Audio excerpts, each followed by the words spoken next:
বন্ধুরা আজকে আমরা চলে এসেছি ব্যারাকপুর চন্দনপুকুর বাজারে, নোনা চন্দনপুকুর বাজার। আর এখানে এক দাদা দেখছি এই মাছ কাটছে। বলছি দাদা এটা কী মাছ আছে? এটা পায়রা চাঁদা মাছ, তাই তো? তা এই মাছের কি হয় এগুলো? সব কিছু ফ্রাই হয়, ফিশ ফ্রাই হয়, ফিশ ফিঙ্গার হয়। আচ্ছা, এই মাছের ফিশ ফ্রাই, ফিশ ফিঙ্গার হয়, তাই তো?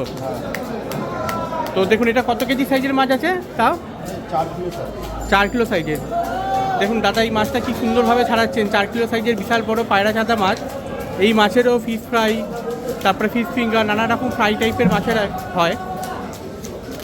তো দাদার হাতে একবার স্কিলটা দেখুন, কি সুন্দরভাবে মাছটাকে ছাড়াচ্ছে। পুরো কাঁটাটাকে আলাদা করে দিল।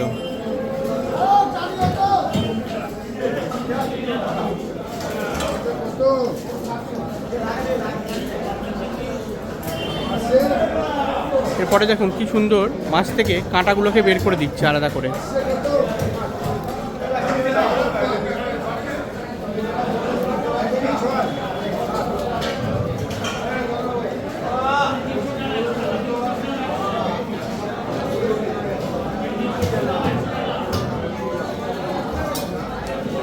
দেখুন কি সুন্দরভাবে পুরো কাঁটাগুলো মাছ থেকে আলাদা হয়ে গেল।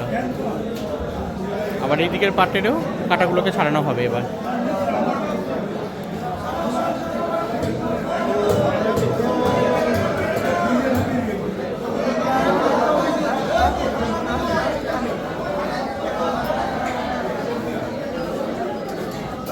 দেখুন কি সুন্দর একটা একটা করে কাটা হচ্ছে।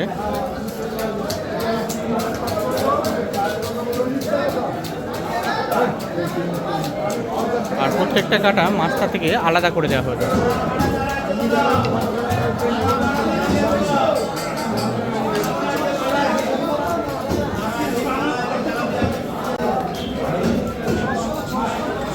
এরপর দেখুন মাছ থেকে এটি পাতাতলের উপর রেখে দাদাই চাকুতে ঝাড় দিয়ে দিচ্ছে, যাতে ছালটা পুরো আলাদা করে দেওয়া যায় মাছ থেকে।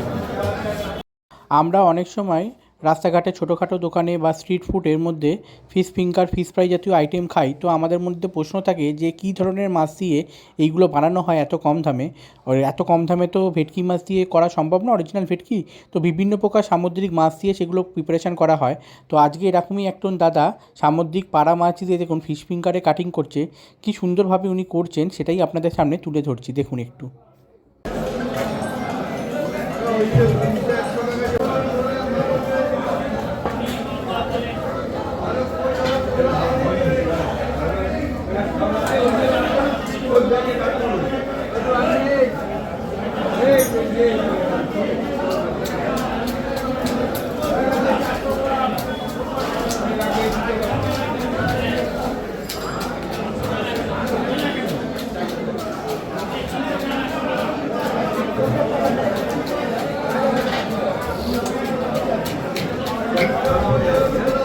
প্রথমে দেখুন মাছগুলোকে পিস পিস করে নেওয়া হলো। এবার প্রত্যেকটা মাছ থেকে ছালগুলোকে আলাদা করে নেওয়া হচ্ছে, যে ফ্রেশ মাছটা বেরিয়ে যাচ্ছে।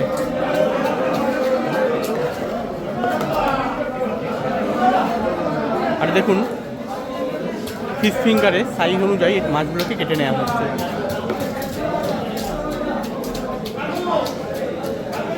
এগুলো সব ফিশ ফিঙ্গারের জন্য হচ্ছে, তাই তো?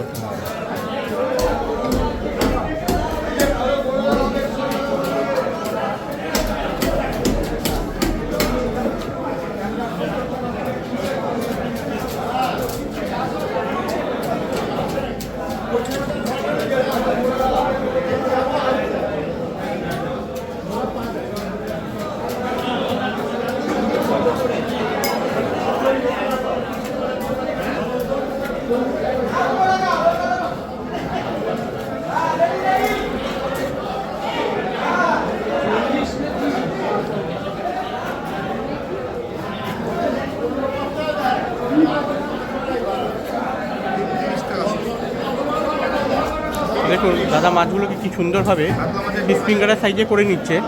যদি আপনারাও কোনো দিন এই ব্যারাকপুরে আসেন তো ব্যারাকপুর চন্দনপুকুর বাজারে অবশ্যই ভিজিট করবে। আর ভিজিট করলে এখানে দেখবেন নানা রকম বড় বড় মাছ আপনারা এখানে দেখতে পাবেন।